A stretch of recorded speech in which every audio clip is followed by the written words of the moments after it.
हरियाणा में इनेलो और कांग्रेस के गठबंधन की अटकलों को लेकर जेजेपी प्रदेश महासचिव दिग्विजय चौटाला ने अपने चाचा अभय चौटाला पर तीखा जुबानी हमला बोला। दिग्विजय चौटाला ने कहा कि आखिर ऐसा हुआ तो गुरुकमल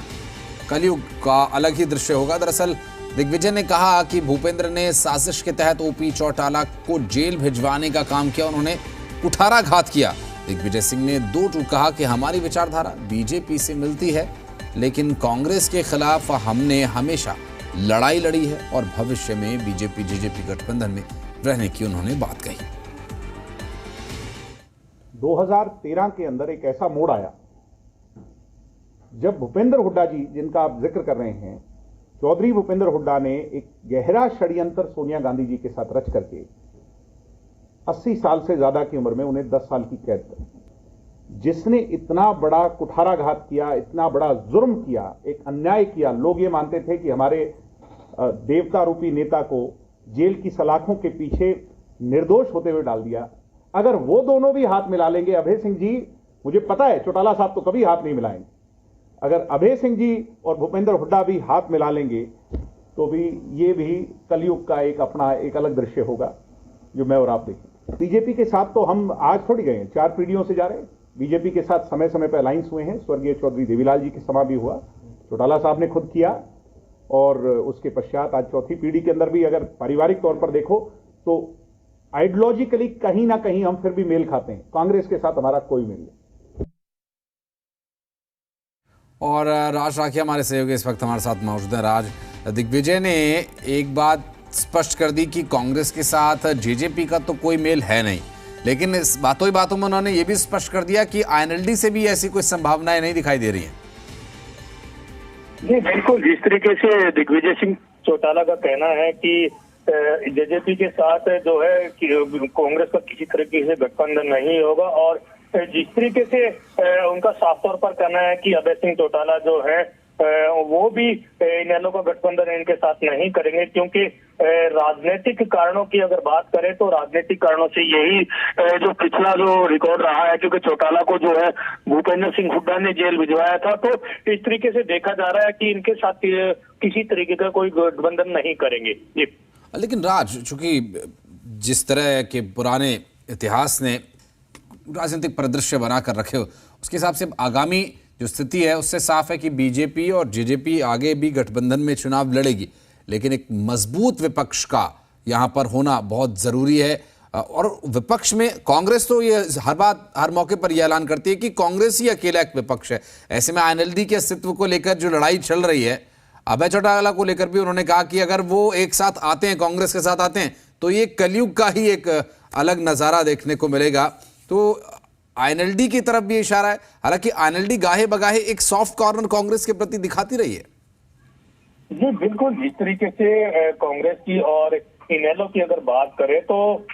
इनेलो का जो है वो बिल्कुल सॉफ्ट कॉर्नर कांग्रेस के प्रति रहा है, और जिस तरीके से विधानसभा में भी ये एक दूसरे को सपोर्ट करते नजर जरूर आते हैं। लेकिन अब जो राजनीतिक समीकरण की बात कर ली जाए तो जो चुनाव होगा तो जेजेपी और जो बीजेपी जो वो दोबारा से गठबंधन के साथ चुनाव लड़ेंगी, और कहीं ना कहीं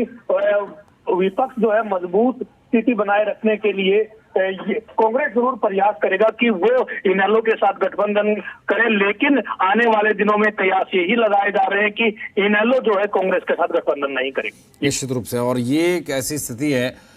लेकिन राज, अभी जिस तरह से दिग्विजय चौटाला पार्टी में संगठन में मजबूत पकड़ बनाए हुए आगे आने वाले समय में चुनावों में भी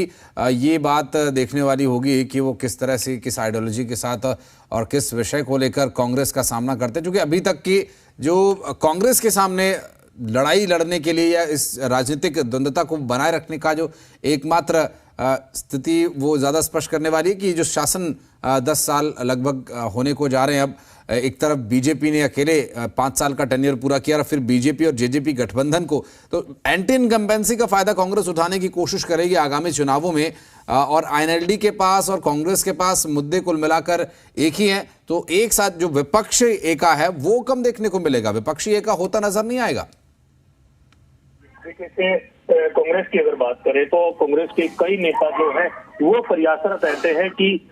उनका किसी अन्य पार्टी के साथ जो है वो गठबंधन हो जाए और ताकि बीजेपी और जेजेपी को वो आने वाले इलेक्शन में हरा सके। लेकिन उनकी जो प्रयास है वो निरंतर जारी रहता है। और वहीं दूसरी तरफ इनेलो जो है उनका साफ तौर पर कहना है कि वो अभी किसी भी पार्टी से गठबंधन नहीं करेंगे और आने वाले दिनों में भी चुनाव जो है वो अकेले ही लड़ेंगे। हालांकि लोग जो है, आम जनता जो है वो वर्तमान सरकार से काफी मुद्दों पर नाराज है। आम आदमी त्राहिमाम है क्योंकि उनकी जो समस्याएं हैं आम आदमी की वो उनकी सोल्व नहीं हो रही है। तो ऐसे में अब देखना ये होगा कि आने वाले दिनों में लोग किस पार्टी का रुझान ज्यादा करते हैं। और बिल्कुल, और आईएनएलडी की तरफ से भी ये बातें अक्सर मंचों पर कही गई हैं। लेकिन राज, अभी जिस तरह की बात दिग्विजय चौटाला ने कही, अभी इस पर कोई राजनीतिक प्रतिक्रिया आईएनएलडी की तरफ से या कांग्रेस की तरफ से? देखिए, जिस तरीके से अभी तक जो प्रतिक्रिया है वो ना तो कांग्रेस की तरफ से आई है और ना ही अभी एनएलडी की तरफ से आई है। आने वाले दिनों में देखा जाएगा कि किस तरीके से ये रहने वाला है, राजनीतिक समीकरण क्या बनते हैं वो आने वाला समय ही बताएगा। चलिए, बहुत शुक्रिया आपका इस पूरे मामले पर जानकारी देने के लिए राज। तो राज हमारे सहयोगी जो कि बता रहे हैं कि दिग्विजय चौटाला का जो बयान है वो निश्चित रूप से एक तीखा हमला तो है ही, साथ ही साथ कांग्रेस की विपक्षी एकता या विपक्षी जो एकजुटता की बात कही जाती है वो क्या